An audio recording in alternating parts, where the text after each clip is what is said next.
Theresa May says she's not going soft on immigration after saying she won't introduce a points-based system. Speaking at the G20 summit in China, she says she does want the government to decide who comes into Britain, but that system doesn't work. What the British people voted for on the 23rd of June was to bring some control into the movement of people from the European Union into the UK. A points-based system does not give you that control. Also this lunchtime, killed at a deli on her way to work. Its owner pleads guilty to a schoolgirl's murder.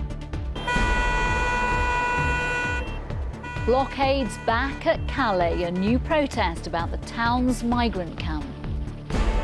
And how China saved the panda. It's officially off the endangered list.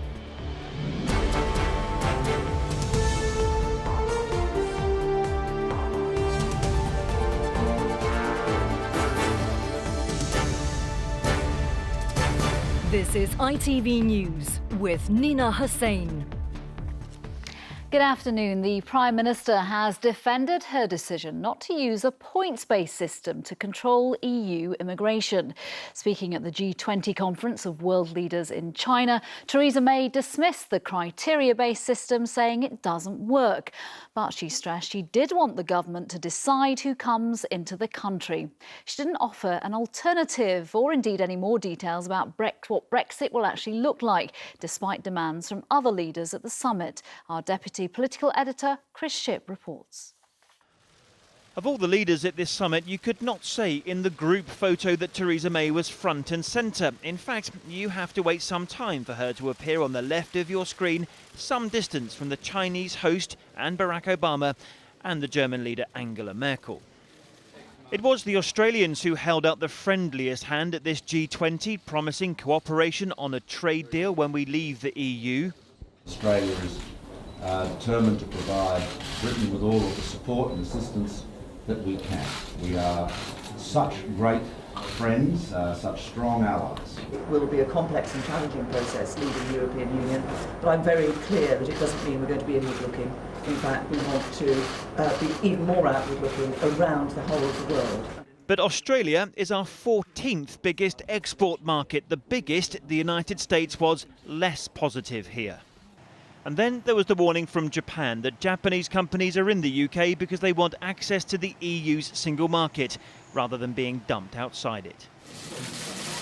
So on trade and also on immigration, where she's ruled out an Australian-style points-based system, lots of questions for the Prime Minister at her end-of-summit press conference. What the British people voted for on the 23rd of June was to bring some control into the movement of people from the European Union into the UK. A points-based system does not give you that control. I want a system where the government is able to decide who comes into the country. I think that's what the British people want. A points-based system means that people come in automatically if they just meet the criteria. But this was not the announcement those who'd campaigned for leave were looking for. The man who led UKIP up to the referendum said it was backsliding on the part of the Prime Minister. For Mrs May to suddenly say that she doesn't want to have a points-based system looks like backsliding, and I think people are going to be very worried about that. But she never promised it, and she also said she's looked at the figures. It doesn't actually work. In Australia, it increased immigration. People didn't vote for immigration to be increased, did they? With a points-based system, you can increase or decrease immigration. The point is you're in control, and you know that the people coming and bringing their own health insurance haven't got criminal records and have got trades or skills that are good for the country. This G20 was a big test for Theresa May as she stepped onto the world stage. As the Chinese closed the summit, they attempted to show they can do things bigger and better than the West. But the Brexit fireworks will still be going off when the Prime Minister lands back in the UK. Chris Shipp, ITV News. Let's join our political editor, Robert Peston, who's live in Hangzhou this lunchtime. Robert, we know what Mrs May doesn't want in terms of immigration. What do you think she will do to tackle this issue? Well, I've just asked her all about that. I put to her the point that Nigel Farage made, that she's going soft. She denied that, and as you've just heard from Chris Shipp, what she told me was she just simply doesn't believe a points-based system works. Now, she is not spelling out the detail of her new system for controlling immigration, but I've been talking to senior ministers, and they tell me that they want to achieve two things. They want to be able to make sure that companies, services in the public sector like hospitals, get the people from abroad that they really need, but at the same time make sure that jobs aren't going to foreigners that British people could do. How they achieve that, they're not saying, but plainly, this will be a system that has some element of consulting employers and some element of the government simply laying down the law about the sort of people who are not allowed in. She's got a meeting now with the Chinese president. Do you think this whole issue of the Hinkley Point project will be discussed in that meeting? It's a private meeting. Well, it's certainly the issue which is causing greatest anxiety to the new Prime Minister, because she hasn't yet made up her mind whether she wants the project to go ahead at all, and indeed if it does go ahead, whether she will leave it to the French, with perhaps some British public sector money going in, or allow the Chinese to participate. Now, they are keeping their fingers crossed that the Chinese President Xi doesn't raise the issue. I am certain he will, and I'm afraid right now what I expect the Prime Minister to say is simply that we love our trade relationships with China, but she won't be making a firm commitment to him. Robert Peston in China, thank you. The MP Keith Vaz is facing pressure to stand down permanently as the chairman of a powerful Commons committee. It follows revelations he paid 2 male escorts for their services. The Parliament's Standards Committee has also been asked to investigate. Our political correspondent Libby Vina is in Westminster. Libby, will Mr Vaz be able to keep his political career alive, do you think?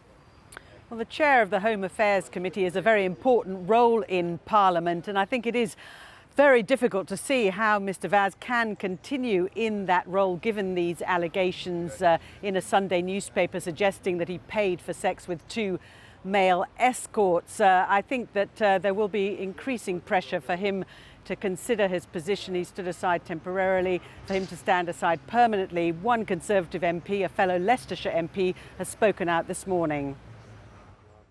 Well, I'm calling for Keith Vaz to stand down while everything's investigated fully. I'm going to be writing to Parliamentary Standards. I'm going to be writing to the Charity Commission about the potential possible misuse of charitable funds.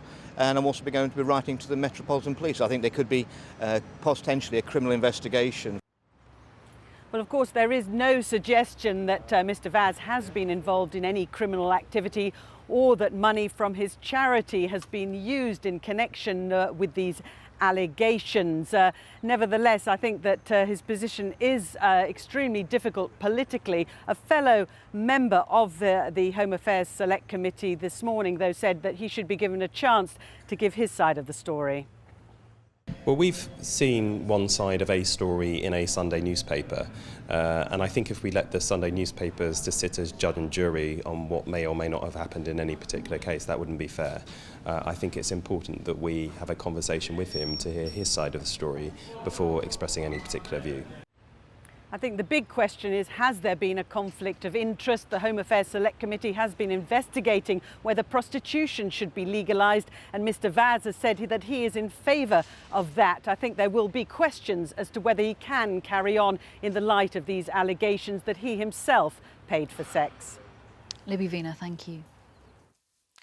A man has admitted murdering a 15-year-old schoolgirl in the back of his deli on her way to her Saturday job. Paige Doherty's body was found 2 days later in bushes by a roadside in the Clydebank area of Western Bartonshire. Today, the deli owner, John Letham, admitted murdering the teenager who was found with more than 100 injuries. Peter Smith joins us from Glasgow High Court. Peter, take us through the background of this case. Well, what started as a missing person inquiry 9 months ago very quickly escalated to a murder investigation when Paige's body was found hidden in woods less than a mile from her family home. Paige, as you say, was on her way to her Saturday morning job, but concerns were raised by her family when she didn't turn up, and when her body was found, the suspicion very quickly turned to 32-year-old John Letham. He was the owner of a local deli where Paige was last seen alive, and today in the High Court in Glasgow, he admitted to murder, and he admitted that he had launched an horrendous attack that left this 15-year-old schoolgirl with more than 61 major stab wounds. More than half of them were to her head and neck. Her family said that the post-mortem confirmed their worst fears of the terror that their daughter must have felt before she died. Now, this obviously started as a missing person investigation. The question was, why did he do this? In court, he claimed that she had threatened to accuse him of being inappropriate behaviour with her if she didn't give him a job. Of course, the only person who can refute this, Paige Doherty, cannot be here today to speak for herself. But John Letham will return to the court next month in October the 12th, where he will be facing a life sentence.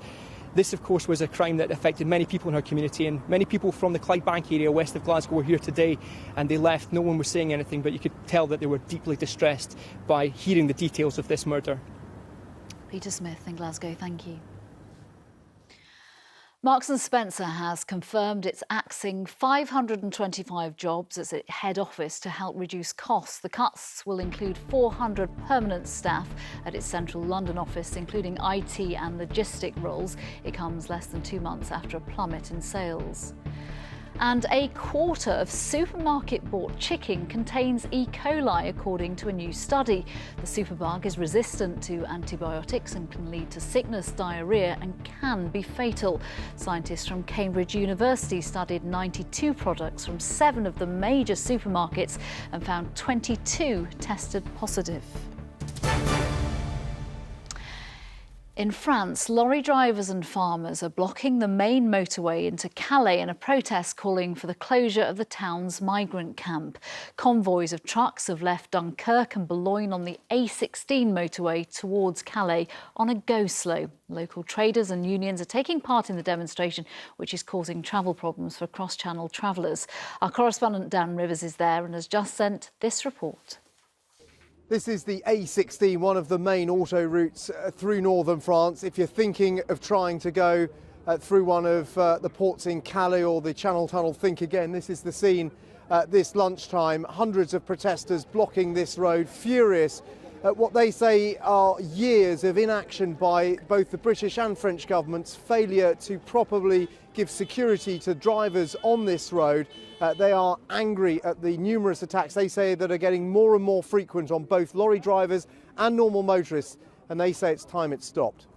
I don't find it normal that there are French who work, who are lorry drivers, and that there are immigrants in the night who smash their windscreens, and that it is the French truckers who get fined €2,500 per migrant found in their lorry. I find that unacceptable because they are just people trying to make a living. I can't accept that. Well, among those taking part in today's protest was the Mayor of Calais, Natasha Bouchard, who had been in Britain in the last few days trying to foster better commercial links between Kent and the Pas-de-Calais. Today, though, she was at the front of the protest. The government should have taken the problem globally, organised judicial tools allowing the arrest of troublemakers, because today in France, law does not allow the arrest of migrants, smugglers and no-border militants, nor to intend penal actions against them. And we cannot understand this. This is the reason why today we kept going, even if Mr. Cazeneuve went there last Friday. These protesters say they will continue their protest until the government takes some action. The government has already indicated, the French government, that it will dismantle the jungle camp, as it's known, but that may not be enough to assuage the demands of these many hundreds of protesters who have now taken over this main auto route through Calais. Dan Rivers reporting there. Still to come this lunchtime, saved from extinction, how China boosted the population of its giant panda. And how a wasp won a Brit the title of World Scrabble Champion. Before that, the medical regulator has told ITV News it's written privately to the chair of the British Medical Association, asking him to scrap the first junior doctors' strike because it was called without enough notice. The General Medical Council says patients could die if England's hospitals are not given longer time to prepare. Our health editor, Rachel Younger, joins me now, clearly mounting concern about the preparation time, saying that hospitals just won't be ready for these strikes. That's right, and it's this first strike in particular that's causing so much anxiety. Why? Well, it's due to begin next week. It is 5 days and it involves the withdrawal of emergency care from junior doctors too. Now, we had one of those strikes back in the spring. That was just 48 hours, and yet hospitals got almost 2 months to prepare. This time, just 11 days. In the junior doctor's defence, that is more than the legal minimum, but it still gives hospital bosses very little time to get the right procedures in place. And earlier today, I spoke to the chair of the doctors' regulator, who shared some of his concerns. You believe that junior doctors are now putting patient safety at risk? I think it's possible that we can avoid deaths, tragically avoidable deaths. Are patient deaths likely? Nobody can guarantee. I work with trainee doctors week in, week out, and I think it does a disservice to our trainee colleagues to imagine that you can take 50,000 of them out for a week and that it would have absolutely no impact. I think there is a risk to the public, yes. Now you can see the depth of Professor Stevenson's concern there. Remember, he is a consultant himself who had to step in last time, despite having some sympathy for some of the junior doctors' concerns. That is why he decided to send the private letter. As for the British Medical Association, they say patient safety is paramount. They're doing all they can to minimise disruption. Rachel Younger, thank you. Some news just in, and Britain has appointed an ambassador to Iran for the first time since 2011. The Foreign Office says it hopes it will mark the start of a more productive cooperation between the two countries. The embassy in Tehran was reopened last year by the then Foreign Secretary Philip Hammond. And hundreds of people, including holidaymakers, have been forced to flee large fires in southern Spain. They broke out in the town of Aviva, northeast of Benidorm. Police believe they were started deliberately. At least 20 homes have been destroyed. After decades of work to save it, the giant panda is no longer an endangered species. The official status of the animal has been downgraded to vulnerable because of a population rebound in China because of years of conservation work and investment. Sejal Karia has the details. Their plight has tugged many a schoolchild's heartstrings since the 1980s, making the panda the emblem of the conservation movement. And years of lobbying by wildlife charities to save them is now seeing success. They've just been brought back from the brink of extinction. It's great to be able to see conservation success. We know the solutions, and we know that if there's significant investment and commitment and action, that change can happen. Of course, there are so many more species that are at risk. It's unfortunately not the end, and there's still so much more that needs to be done. It's estimated their population has grown by more than 17% in just over a decade, with the Chinese government restoring the forests in which they live with an ample supply of bamboo. But conservation charities say the threat isn't over. Climate change could destroy these bamboo habitats in the next 80 years. It's a different story for the eastern gorilla. Now listed as critically endangered, just one step away from extinction, illegal hunting is being blamed. Although pandas are still at risk, for every cub that's born, it means years of conservation programmes are working. Sejal Karia, ITV News.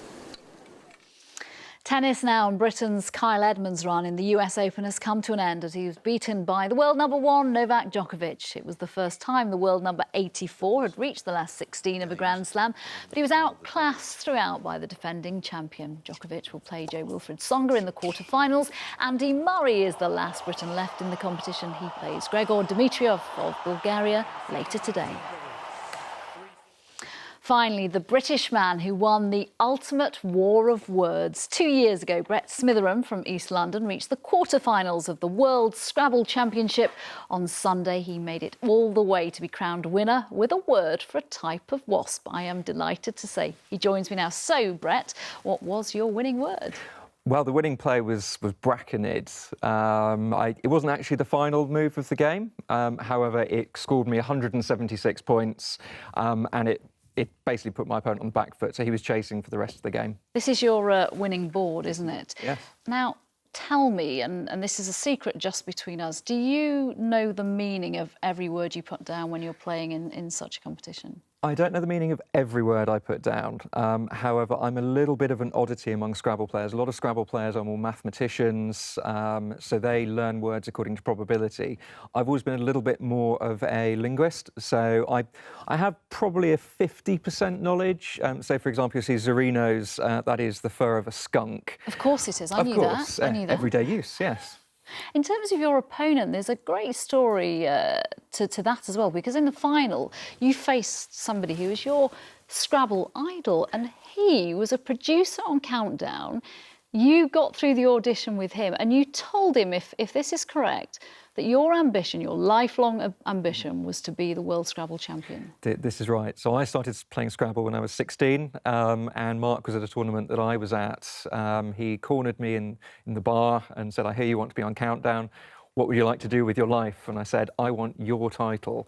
So the fact that 20 years later, after we've both been working extremely hard, and he's always been one of the paragons of World Scrabble, to be sitting opposite him and playing him and to win in the fashion I did, it was a dream come true. Which is brilliant for you. What about him 20 years on and he gets beaten by you? It was hard, but he's been around, he's been through his knocks, and he's a very, very capable player, so he'll be back next time to see if he can take the title off me.